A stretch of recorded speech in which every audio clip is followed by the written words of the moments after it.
Our government is completely trying to change the way how Indians buy gold in India, and almost nobody is talking about it because look at what's happened in the last couple of weeks in India. On 4th of May, NSE launched EGRs, which is electronic gold receipts.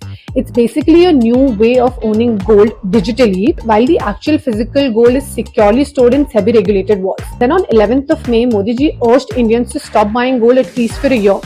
Then on 13th of May, the government of India increased the import duties on gold from 6% to 15%. Now, all of this happening together just cannot be a simple coincidence. Because look, India imports most of its gold from the other countries and we pay for that in dollars. So when India buys huge amount of physical gold, more dollars leave the country, which reduces our forex reserves and also put pressure on the rupee. So on the other hand, a lot of gold that is bought by normal people during weddings, festivals, or just as savings is just sitting idle in lockers for years instead of actively contributing in the economy. So now the government seems to be encouraging Indians to gradually move from physical gold to more financial and trackable forms of gold ownership, like EGRs, gold ETFs, and other regulated digital gold systems. So as an investor, here is what you must know. First, please do not panic sell your gold. Gold still remains an important safety asset for Indian families.